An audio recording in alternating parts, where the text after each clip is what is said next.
E aí, gente, nem Science aqui. Na aula de hoje a gente vai mudar um pouco. A gente vai voltar para algoritmos posteriormente. Que a gente não falou nem de longe de todos, né? Mas a gente vai falar hoje sobre computação neuromórfica, né? E nas próximas aulas a gente vai falar sobre temas com relação à neurociência e a sua relação com inteligência artificial, né? Depois a gente volta para algoritmos. Quem sabe posteriormente sobre a história da inteligência artificial, né? Enfim. Bom, primeiro uma breve introdução, assim, o mais simples possível e o mais resumida possível sobre neurônios, sinapses e questões relacionadas a isso. Não vamos falar sobre áreas do cérebro no momento, mas somente dessas conexões.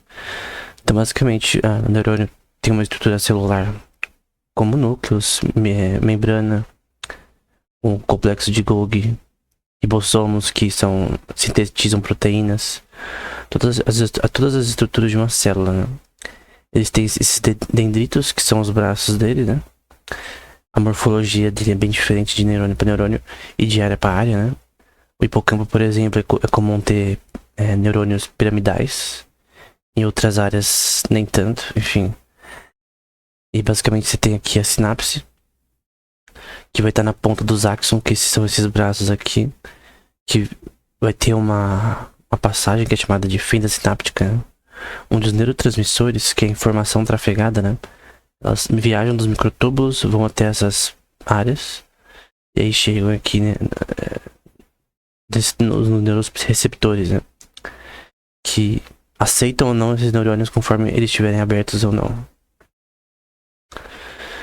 Os microtúbulos, eles são extremamente importantes para toda essa passagem de informação, tráfego de informação. É estimado que tem mais de trilhões de microtúbulos, né?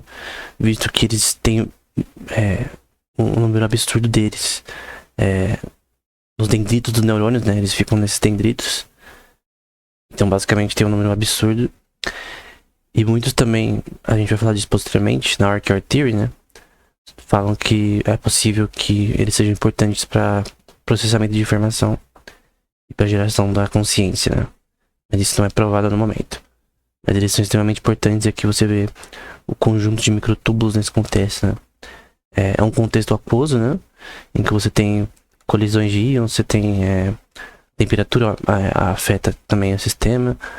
É um contexto hidrodinâmico que a gente tem na química com relação a esse contexto, né? Então, os neurônios eles ficam num contexto aquoso, né? Químico. Aqui, por exemplo, os microtúbulos em si, outra imagem, né? Eles parecem tubo com essas bolinhas aqui, entre aspas, que basicamente são. Se a gente compor ele tem uma estrutura hexagonal, no geral. A forma que ele é estruturado ele é hexagonal. E tem diversos tipos que é chamado de tubulin. E eles agem de forma proteica com questões com relação ao contexto que eles estão, né? Da passagem de informação. Então, para essa passagem ser trafegada, tem várias questões proteicas relacionadas a isso. E aí, você tem outra imagem, né? Uma cross-section sobre esses túbulos, né? Que tem interações específicas com áreas ali nessa região.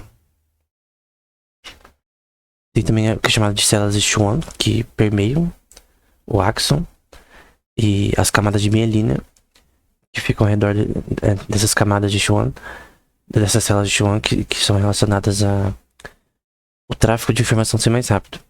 Quando, por exemplo, dá problema na mielina de uma pessoa, ela não vai conseguir ter um tráfego de informação suficiente nesse contexto. Isso pode dar problemas. Então, tem patologias com relação a você ter menos mielina nessas camadas, que no contexto geral são chamadas nodes de Javier, né? Então tem o node de Javier, a mielina envolvendo ele, e as fibras nervosas aí desse sistema. E aqui a gente tem os axons e as sinapses em si. Sobre a morfologia dos neurônios, no caso de mamíferos, né? A gente vê aqui do chimpanzé, um ser humano, um rato. Você vai ver que tem várias estruturas diferentes. E, assim, tem dezenas. de formas de estruturas, né? Esse aqui, por exemplo, é piramidal. Esse aqui é um tipo gangliônico, né? Mais GABAérgico, né? Com relação ao neurotransmissor GABA.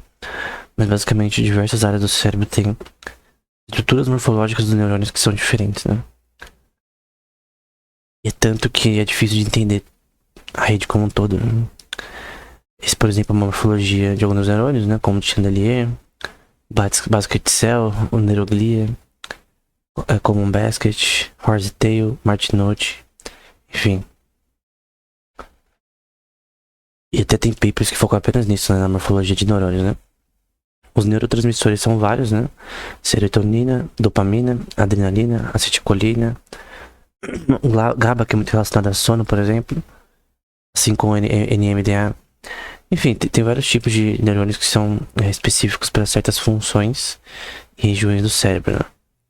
As pessoas às vezes colocam muita influência na dopamina, mas na verdade é um contexto global de diversos neurônios agindo conjuntamente.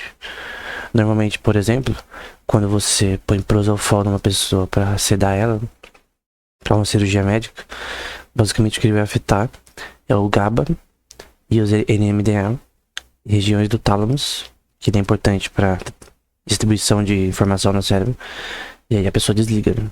Ela fica sedada, né? Então eles agem extremamente nessa parte. Então tem como você bloquear neurotransmissores específicos com alguns medicamentos, né? E aí você tem aqui a fenda sináptica, tem os vesículos sinápticos, e a parte pré-sináptica aqui e pós-sináptica, que é de onde vem os neurotransmissores e passam. E aqui você tem os canais de íons, que podem ser ligados por potássio, cálcio ou sódio. E essa passagem ela pode abrir ou não abrir conforme o ambiente químico está, né? Então, conforme as taxas de cálcio e potássio com relação a essas chamado como se fossem portões de íons, né? Conforme o contexto ao redor dele, que é um contexto químico bem assim específico, né? Da forma que as coisas acontecem, como as coisas estão ligadas, né? Tem vários experimentos que provam isso. Passagem diferente. Então, por exemplo, quando uma pessoa toma nicotina, quando uma pessoa toma certos tipos de drogas, essas passagens podem mudar, abrir ou fechar conforme o que ele está tomando. E a alta de dopamina na tomada dessas drogas, por exemplo, é relacionada a coisas como isso. A abrir ou fechar essas passagens de canais de íons, né? Então, por exemplo, aqui a gente tem um canal de cálcio. Então, ele é ligado por cálcio, por isso que ele chama assim. Tem os neurotransmissores que vão da parte pré-sináptica para a parte pós-sináptica. E isso é de um só. Mas não pense nesse contexto como um só.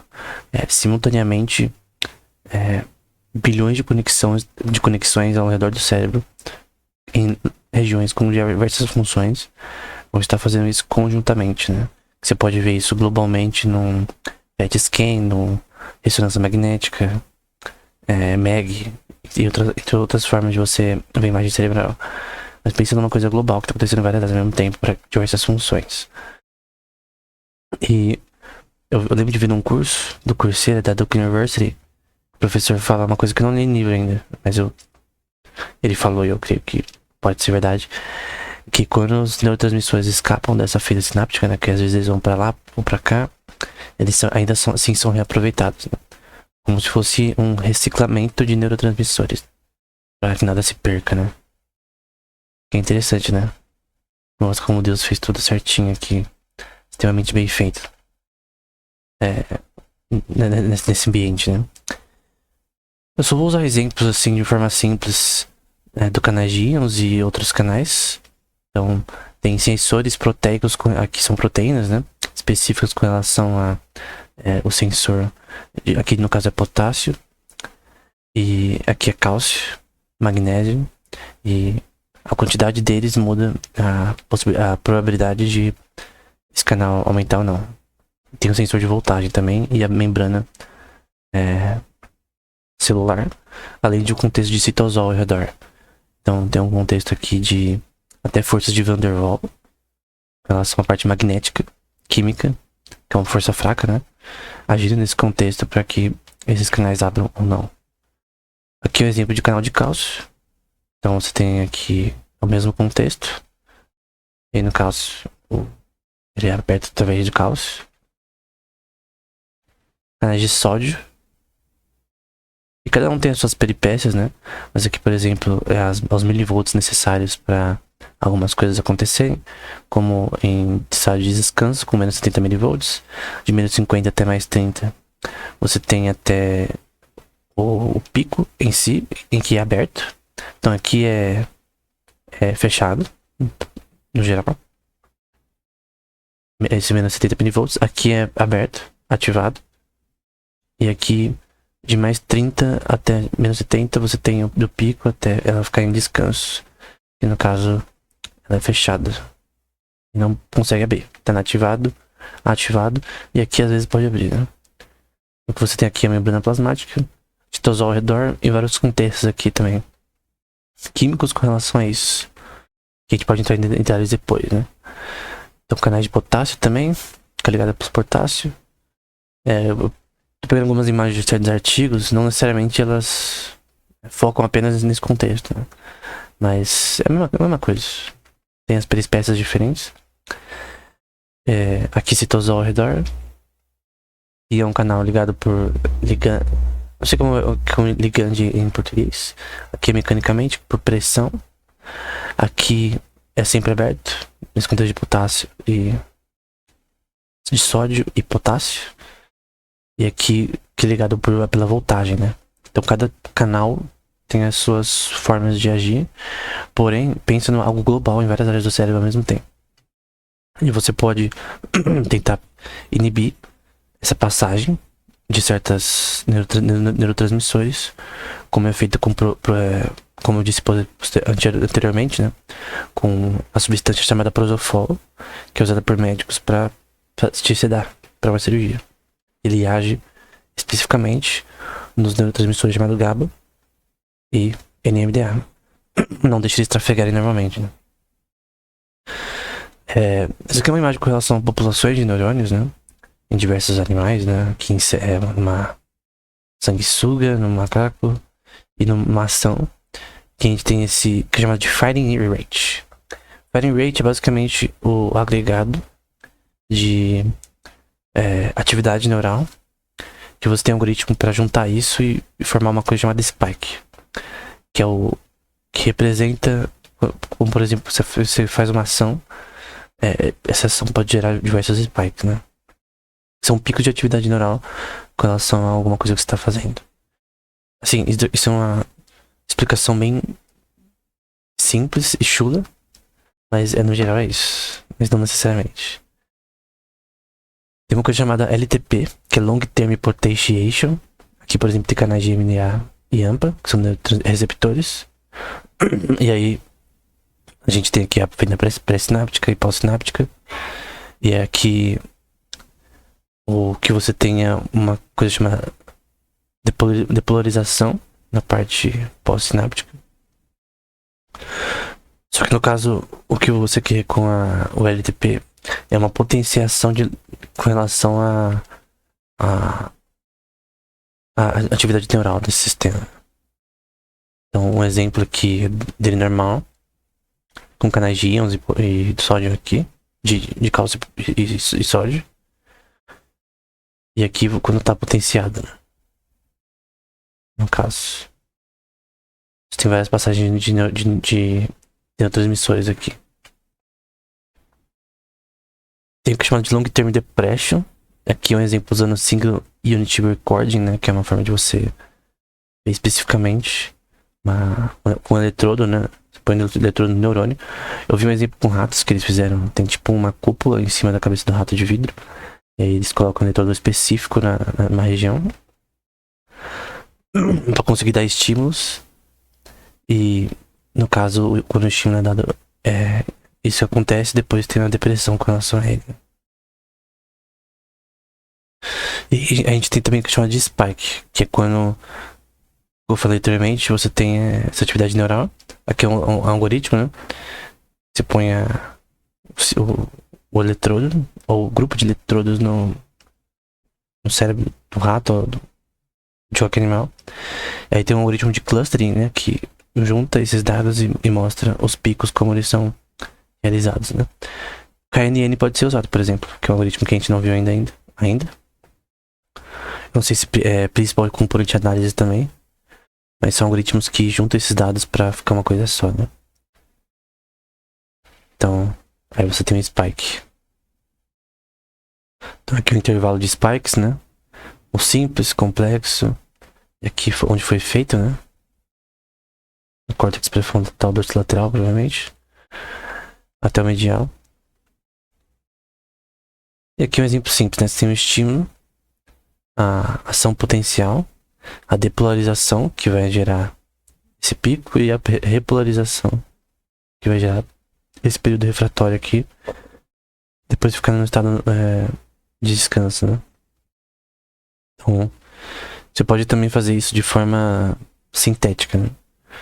Com eletrodos. Você pode induzir spikes, como foram feitos, por exemplo, no experimento do, acho que é Huxley e Huxley, uma coisa assim. Hodgkin e Huxley, com relação a neurônios que eram gigantes de polvos, né? Era Lula, alguma coisa assim.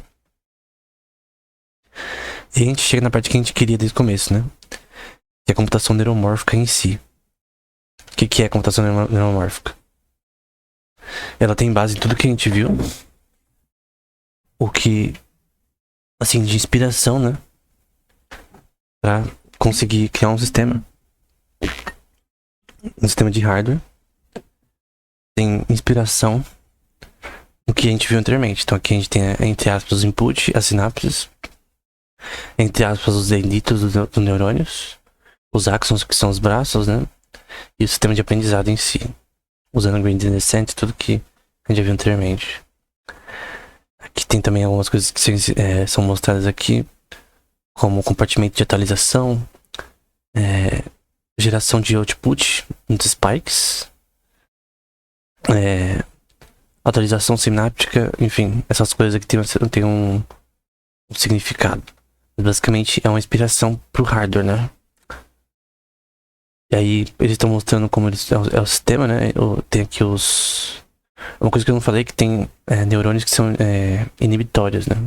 Excitatórios. Neurotransmissores que são inibitórios e excitatórios, né? E eles estão mostrando aqui os inibitórios com relação aos weights do sistema, né? Lembra que os weights são relacionados às camadas de Deep Learning, né? Da rede neural profunda. E tem os neurônios artificiais aqui e os spikes com relação a eles, né?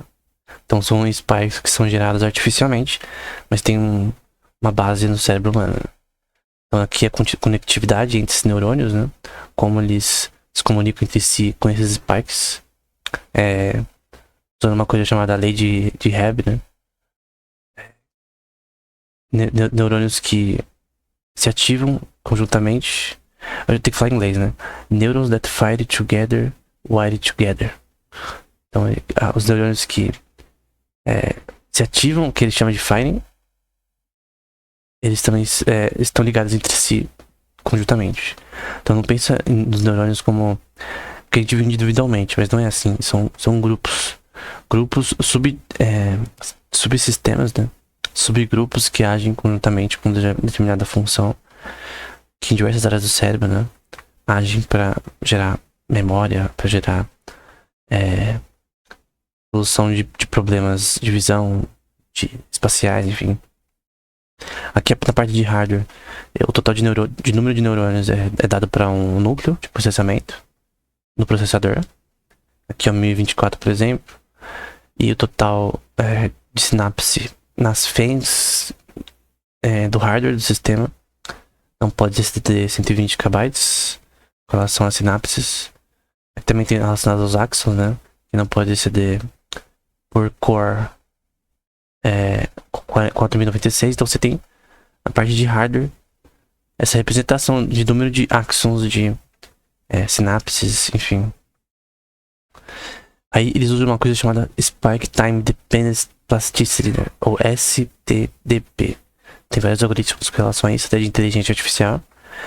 E basicamente ele é muito relacionado a uma teoria que isso é importante para aprendizado. Pelo que eu li no tema, eu não acredito ainda que é tão associado a aprendizado assim cabalmente. Tem a questão se isso realmente acontece naturalmente, se isso realmente é uma coisa que definiria aprendizado.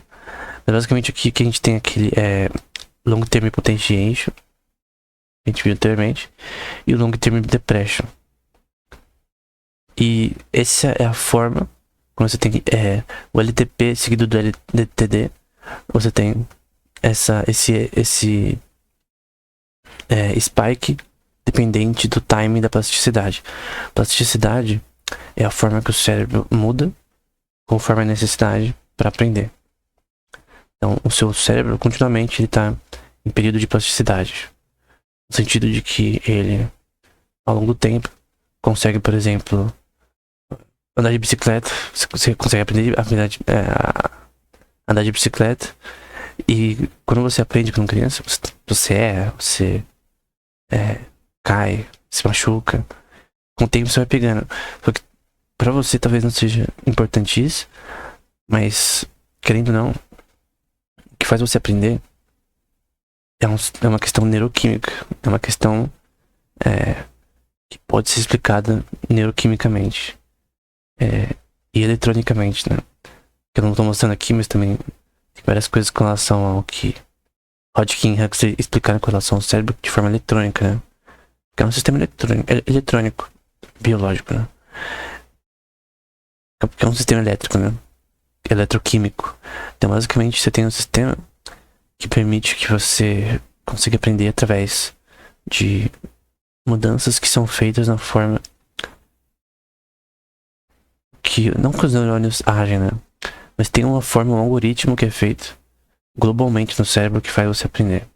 Aí tem várias teorias. Tem Information Integration Theory, tem Archaea Theory, tem Global Workspace Theory. Tem muitas teorias de como a consciência faz isso acontecer, né? Não tem uma explicação ainda como o cérebro aprende de forma cabal, né? Ou o algoritmo que faz ele aprender. Alguns dizem que é backpropagation com base nesse Spike Time Dependent Plasticity. Enfim, tem várias teorias, mas nada é uma verdade absoluta, né? Então, tem um paper que tá aqui nessa parte de baixo, que fala muito bem sobre isso. É um paper que é bem difícil, na verdade, mas basicamente você tem aqui uma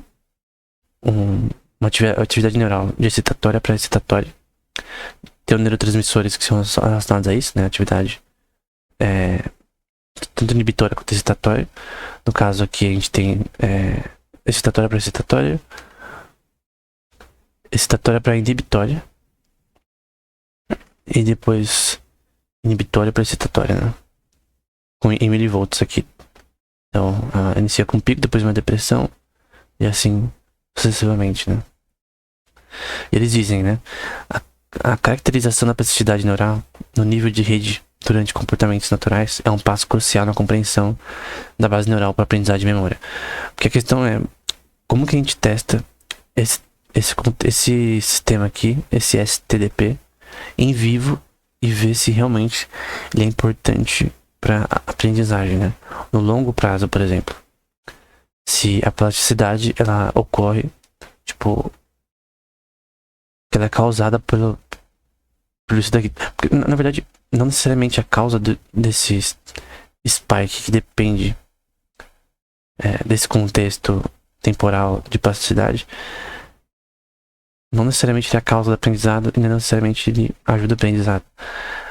Assim, pode ter diversas teorias. A teoria atual é que ajuda, chamada de Hebbian Learning. Então, qual forma que essa plasticidade acontece, né? É difícil de dizer de forma prática, né? Como que o cérebro aprende de forma algorítmica, né? Porque de repente você tem teorias e tal, só que a teoria tem que estar baseada na observação e a observação tem que estar correta, né? Então não tem como criar um sistema matemático que explique isso, o aprendizado no cérebro, sem você ter a observação de uma forma prática do que realmente causa isso. Então por muito tempo, por exemplo, dopamina na região da basal ganglia era postulado que era muito relacionado à aprendizagem de reforço e ao aprendizado como um todo. Que recompensas dopaminérgicas na base da gânglia, em áreas da base da gânglia, no ventral striatum ou no subtalâmico e núcleos, eram extremamente importantes para o aprendizado. Eu fui ver se realmente era isso. Eu vi muitos artigos sobre esse tema e minha conclusão, com base nesses artigos, é que eu até já escrevi sobre isso no Inquisitiones Ex Natura volume 4. Tá na Amazon, né? Tá no meu Instagram, se você for ver os livros. Que não tem nada a ver com aprendizado. Pode ter alguma coisa a ver, mas não necessariamente. Então a pesquisa nesse tema é bem assim. Fica claro que os argumentos, na minha opinião, os argumentos melhores em relação a isso, que mais tem substância nos argumentos e dados, é que o aprendizado não tem muito a ver com a dopamina, como pensavam talvez anos anteriormente, né? Com essa questão de aprendizado de reforço, você aprende através de recompensas dopaminérgicas, né? Aí você vê pessoas no YouTube ou assim, em lugares que citam essa questão, falando sobre como é importante para o aprendizado, ou que isso altera muito o seu comportamento, mas com base no que a pesquisa acadêmica diz, eu sinto que não tem nada a ver. Então, essa questão de aprendizado relacionada à dopamina, eu posso fazer um vídeo só sobre isso posteriormente. Não é útil para inteligência artificial, com certeza, mas não é útil nem um pouco para entender o aprendizado no cérebro, né? Aquele velho artigo que eu mostrei anteriormente no curso sobre economia, né? A nova economia austríaca, na parte sobre neuroeconomia, né? Que reinforcement learning não é, o aprendizado de reforço não é a base da consciência humana, como o paper do Skinner dizia, com Drive de Reinforcement, e o livro dele Verbal Behavior, e a resposta do Noam Chomsky, que destruiu a visão do Skinner no Review of Verbal Behavior, no artigo dele, que destruiu essa visão que a forma que a gente comporta é com base em Reinforcement Learning. Não é verdade. Qual é a forma de sistema que eles usam, né? Tem aqui o spike pré-sináptico e pós-sináptico, e aqui o sistema é matricial, né? E J aqui linha em coluna com relação a esse sistema. Você quer ver a mudança, entre aspas, de plasticidade nesse contexto temporal. Então, J é a pré-sinapse e os neurônios são esse I aqui. E aí você tem a estrutura de novo. Então, é com base na forma na estrutura básica de neurônios. E você tem aqui a forma que eles se comunicam entre si ao longo do tempo, através desses mesh operations que eles falam aqui, né? Então os neurônios N1 e N2 nos núcleos de processamento se ativam, né? Fire, e geram mensagens de spikes que vão ser enviadas para cada região. A questão é, o spike em si, ele tem informação, no caso do humano, né? De repente isso aqui funciona na parte computacional, porque, por exemplo, Reinforcement Learning funciona para ensinar o sistema a aprender na parte computacional. Mas como eu disse, no ser humano não é tão importante quanto se achava ou se acha. É parte do aprendizado, sim, mas é bem pouco, na verdade. Então, a questão é que não necessariamente porque algo não é importante para o ser humano vai ser inútil para um sistema de IA.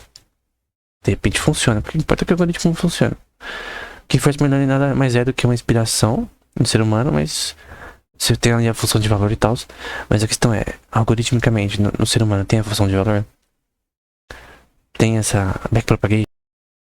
Aqui é um exemplo do chip neuromórfico como um todo, pra ver que é bem bonito, né? Aqui é um exemplo de um wafer, né, com 768 chips. O carro POBEI USB que tem, parece que é literalmente USB, que tem os chips WRI e uma placa FPGA que é pra você mesmo programar coisas de forma livre, né? Nessa placa. Mas o hardware é neuromórfico no caso. É o Loihi. Tem a versão da IBM, que é a IBM Trinorte, também é o chip neuromórfico deles. Competir com a da Intel. Não conheço outro nesse nível. Então você tem os impulsos aqui, as sinapses e os neurônios artificiais, que são os weights, né? E os núcleos de processamento. Então cada núcleo vai ter diversos neurônios dentro dele. E aí você tem aqui o IBM Trinorte, dá pra ver que é bem da hora. O Neurogrid, que tem um conjunto aí de núcleos de processamento. E um sistema como se fosse um servidor, né? Com vários wafers de computação neuromórfica, né? Então, com centenas de núcleos de processamento. Aí você tem aqui também o Spinnaker, né? Que nesse sistema aqui você já tem aqui com 4 nodes dele, né? 72 núcleos de processamento na esquerda. E aqui na direita um de 48 nodes, que vão ser 864 núcleos de processamento. Então pra você que tá com seu i5 e i7 aí com no máximo 8 núcleos de processamento, isso é coisa pra caramba, na verdade. E aqui o Spinnaker de forma escalável, né? Com computação paralela, que é o que o supercomputador de fato é, com 500 mil cores, 500 mil núcleos de processamento, né? Usando aqueles sistemas anteriores, né?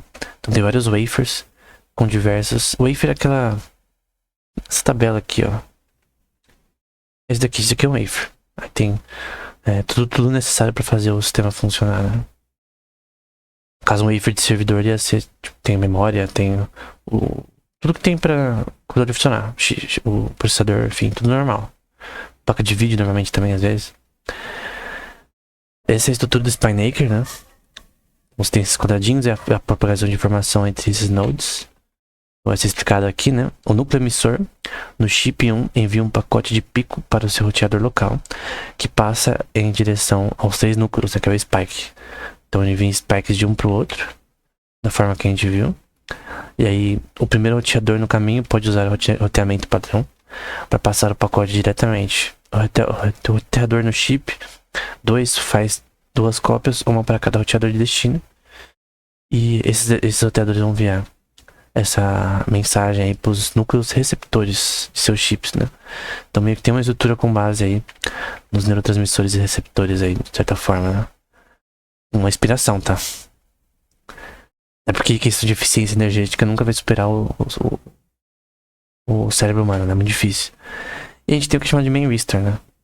Que é muito importante para a computação neuromórfica, que é uma forma de memória do resistor em si. O resistor é o que limita a passagem de energia num sistema eletrônico, né? Aqui a gente tem o input de spikes, né? E aqui a gente tem os main registers como um todo, que você tem um eletrodo em cima e embaixo e alguns componentes relacionados a ele aqui no meio, que vão ser associados a seu funcionamento, né? E qualquer questão é que o main register, ele tem essa base que é similar à forma que o cérebro tem essa questão de resistência e memória, porque o cérebro ele é um sistema eletrônico. Isso foi provado por Hodgkin e Huxley anteriormente. Então é dito normalmente que, diferente da computação tradicional de Von Neumann, que essas coisas eram separadas, você no main register consegue juntar elas e ter algo similar ao cérebro. O main register é basicamente ligação de fluxo magnético, que é esse WB, ou FIM, né, na parte de na derivada, né, derivada do fluxo magnético pela carga elétrica trafegada, né, que é diferente do resistor, capacitor e indutor tradicionais, né. E você tem aqui basicamente a equação diferencial relacionada a isso. Então a gente tem aqui fluxo magnético e a carga elétrica trafegada embaixo, né. Você quer saber isso daí com relação à voltagem e o que foi trafegado de carga. Então, o main register, citando aqui o Tian et al., é um tipo de dispositivo de memória de comutação de resistência, capaz de imitar funções sinápticas biológicas em redes neurais artificiais. Então, basicamente, ele tem uma similaridade maior do que a computação de Von Neumann, em que essas coisas eram separadas, né? E como ele faz isso? É pela capacidade de alterar sua resistência com base no histórico da corrente ou tensão aplicada anteriormente. Então ele conseguir alterar sua resistência com relação ao histórico. Então, com relação ao histórico que ele recebe de uma tensão, ele muda. Entre aspas, aprende. De certa forma, né? Ele muda, ele tem, entre aspas, uma plasticidade com relação a isso. Então, o main resistor é geralmente uma estrutura em sanduíche com uma camada ativa isolante entre eletrodos metálicos, superior e inferior, como a gente vê aqui. Superior e inferior. E aí é chamado de main resistor porque sua resistência depende do histórico da corrente ou tensão aplicada. Normalmente, quando você tem os resistores, quando você aprende eletrônica, você tem as cores deles que falam quanto que ele resiste.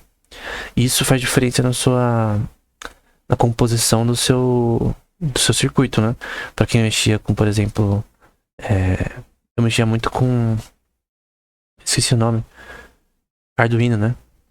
E aí você tinha lá, até na faculdade também, eu tive uma das aulas que era de Arduino e tinha uma prova que eu tinha que gravar eu fazendo as coisas de Arduino e mandar pro professor. Lembro que eu gostei bastante, porque tinha várias coisas de temperatura, de coisas relacionadas a sensores, enfim, e foi bem legal. E no caso, você tinha os resistores que você comprou com o Arduino, por exemplo, que tem as marcações. Só que o main resistor, ele se adapta conforme o histórico, conforme a necessidade da corrente. Então, ele tecnicamente não teria essa questão de você precisar escolher um tensor correto, a resistência correta para aquele sistema. Então, é um ambiente eletrônico totalmente diferente. É algo novo, né? Porque você consegue usar a resistência, depende do histórico da tensão aplicada. E muda conforme a necessidade, o que é suposto que o cérebro faz, que ele muda a tensão conforme a necessidade, na sua forma eletrônica, que a gente pode ver posteriormente, que Hodgkin e Huxley explicaram anteriormente, né? O que promove a mimetização de funções sinápticas biológicas em redes neurais artificiais. Então você tem um sistema em hardware, que não é na parte de código, é na parte de hardware, você tem uma coisa que é similar ao cérebro. Nas pesquisas atuais sobre os main resistors, né, a maioria de suas camadas ativas são compostas por óxidos metálicos, né, materiais orgânicos e nanomateriais de baixa tensão. Embora aqui eu não estou mostrando os componentes em si, químicos que são usados, né. É só para você entender visualmente. Então aqui você tem um eletrodo em cima e embaixo. Aqui diversos componentes. E o sistema ele vai querer mudar a tensão conforme que é aplicado normalmente. Então, até de forma estrutural, eletrônica, né? Pra quem gosta de eletrônica, é diferente, né? Interessante. Você tem um sistema que muda conforme a necessidade. Você não precisa ficar escolhendo um resistor específico. E muitos dizem que para computação neuromórfica o main resistor é essencial. A computação neuromórfica ela pretende, ainda não é, ser melhor que a clássica. Por que a gente não pode dizer que a computação neuromórfica é clássica? Porque ela é uma forma de computação diferente. Ela se difere muito da computação de von Neumann, que a gente chama de clássica.